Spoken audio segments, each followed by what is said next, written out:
This is the meta-theory of control in essence. Civilization as a human farm disguised as a paradisical enclosure. It is fueled by an engine of chaos, whose mechanism is informed by the parasite who designed it to express a common, self-replicating psychological blueprint that engenders intentional dysfunction, neuroses, and fatalistic delusions. Indeed, such a system factors into the larger hidden empires system of human rotational farming, where host empires are artificially raised with the empowering addiction of fiat, only to then incrementally expand the territorial control and area of exploitability of this hidden empire. After 250 years or so has passed, then the empire is systematically destroyed, firstly through engineered internal dysfunctionality, and then finally by the perfect storm of black swan events that engulf it in a narratively justifiable collapse phase. It is the recurring archetype of control, but there is a unifying religious and philosophical thread that binds this hidden empire together and tempers the otherwise competing intra-ambitions of the cartel monopoly. Such a dysfunction by design, conceivably, would only function in the framework described above, given the transitory and unfixed nature of their view, which is expressed through their moves upon the chessboard of civilizational, historical, and financialization cycles, a Ponzi of perception and dependency. The goal isn't growth, it's perpetual harvesting, control, decay, obsolescence. The entire cycle functions like a psychological Ponzi scheme. Value is extracted not from reality, but from belief in perpetual renewal. This turns the modern economy from a creative system into a predatory feedback loop. Thus, people must keep participating to maintain the illusion of stability. The way this is done is 1. The need, real or manufactured. Every control system begins by identifying or creating a lack. It inserts itself as the provider of fulfillment. This is the wedge, the psychological entry point. I should have also wrote there as well. It doesn't just create that lack, it also imposes it through illusion. So that's where the creation comes from. 2. Planned obsolescence. Once dependency is formed, systems ensure it never ends. Products, ideas, or lifestyles are designed to decay, so replacement and continued consumption is guaranteed. 3. Advertising, mass persuasion. Desire is manipulated through narrative. The market or ideology sells identity, not utility. People buy symbols of self-worth rather than genuine satisfaction. 4. The new demand engineered. Norms are shifted so that sufficiency feels inadequate. Society is trained to crave the next thing. The stage enforces psychological insecurity. 5. The new product. The solution to inadequacy is offered, which is itself designed to fail or expire. The system thrives not by solving problems, but by renewing dependence. 6. Repeat obsolescence. Decay is accelerated, the cycle is compressed, so that the next dependency forms before the current one collapses. Consumption velocity, in essence, not innovation, becomes the goal. 7. Stock price goes up, extraction. The financial system monetizes hype, inflating valuations not through value creation, but through perception management.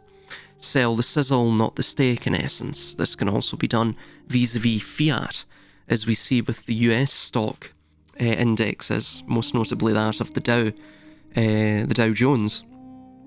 If you were to take out all of the value, quote-quote, created by inflation, or just simply, as we colloquially term it, money printing, then, in fact, the American economy, by that index alone, is stagnant. The index is stagnant. It's seen no real growth. All of the growth that you see is merely inflated through the creation of the money supply and the ever-expanding creation of that money supply. Number 8, stock price goes down, extraction again. When collapse comes, insiders profit again. Short selling, bailouts and resets, both growth and decay are monetized. Heads they win, tails you lose. 9, the Cantillon effect. Those closest to money creation, banks and financiers, capture the benefits of inflation before it trickles down. Everyone else absorbs the loss. This codifies inequality into the system effectively. Number 10, finally, Triffin's paradox. At the global level, imbalance is necessary. The reserve currency issuer, the US for example, must run deficits to sustain demand for its currency, ensuring permanent instability. The system literally requires dysfunction or chaos to survive, hence ordo ab chao. We don't live in a republic. We live within a Freemasonry. We live within an extension of the lodge. So what is the meaning of dysfunction by design? Well, this is not describing accidental corruption of capitalism or institutions, or even by the merchant class itself, but it's describing a self-reinforcing mechanism designed to harvest attention through essentially compulsive engagement cycles, through money and belief, through cycles of need, decay and replacement. It shows how the economy, and by extension ideology and culture, thrives on manufactured instability. This is why consumerism was called the end of history by Francis Fukuyama, because it's literally the perfect system of slavery and control. A Ponzi of perception and dependency, the entire cycle functions like a psychological Ponzi scheme. Value is extracted not from reality but from belief in perpetual renewal. The goal isn't growth, it's perpetual harvest, and this turns the modern economy from a creative system into a predatory feedback loop. Controlled decay and obsolescence, just to reiterate, control is maintained through decay. People must keep participating to maintain the illusion of stability. So effectively, this is what we live in currently. This is the current modus operandi of the system. However, if we look to 1984, that is the system that we're living in right now, taken to its logical conclusion.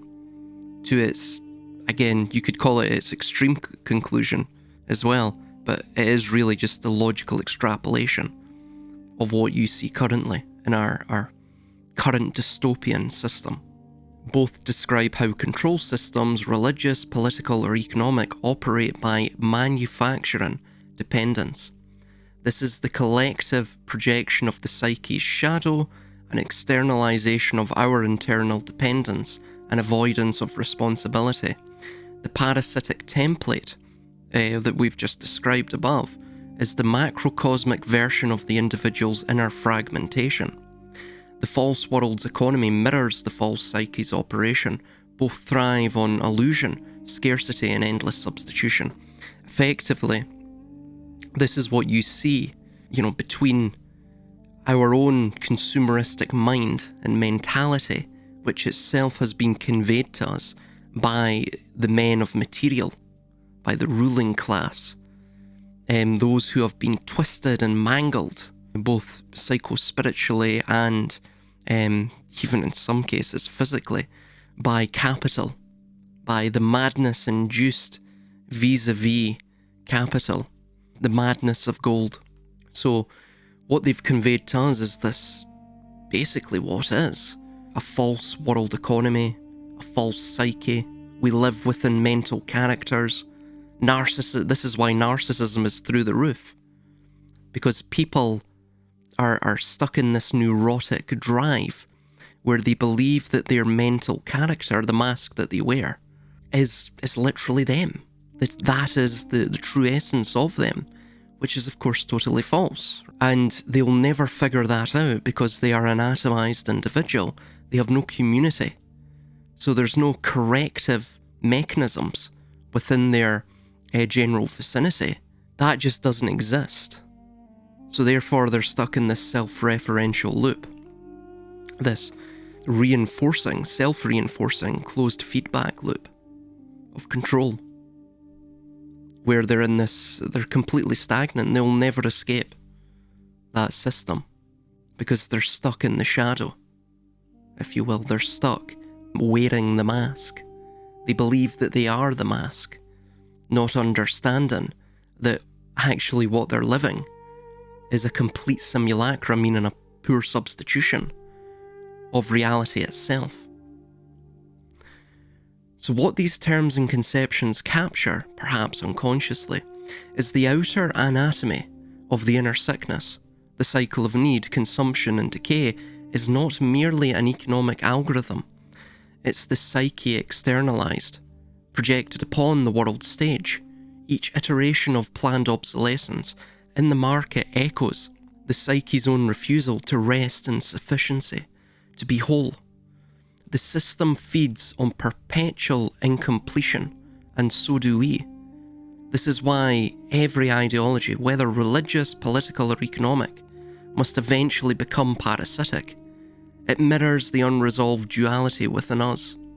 To heal the outer world, one must first withdraw that projection and address the same algorithm at its source, within the mind itself. And indeed, every civilization tells itself it was built for freedom, for progress, for the triumph of reason. But beneath that noble lie is buried another design, quiet, efficient, and ancient. A design not of creation, but of harvest. This is the meta-theory of control. Civilization is a human farm, disguised as paradise. It runs on an engine of chaos, not random chaos, but engineered chaos.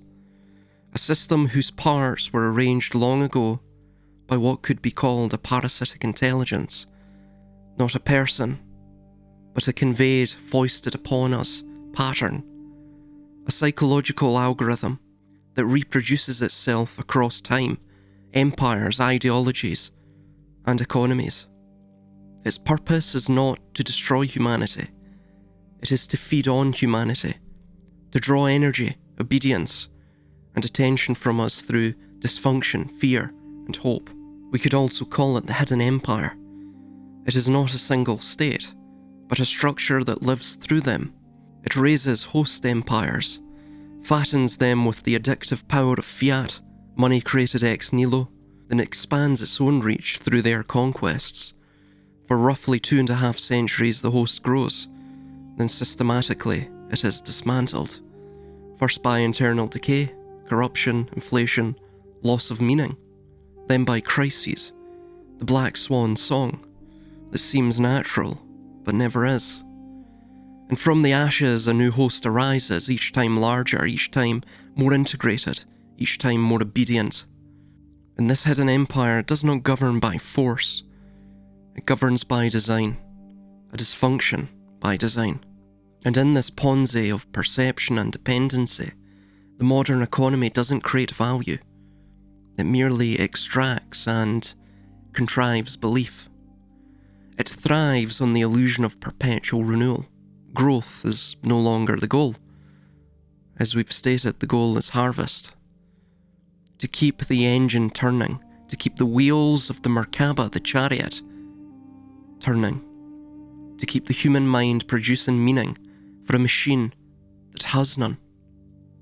Control, decay, obsolescence, the trinity of modern existence.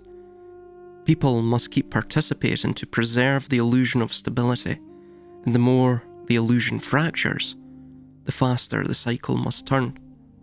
And indeed, this isn't only isolated to economics. It is a psychology materialized. The system mirrors the psyche that built it, fragmented, anxious, addicted to control. Each new empire, each ideology, is a projection of our own unresolved inner conflict. The outer parasite is the reflection of the inner one.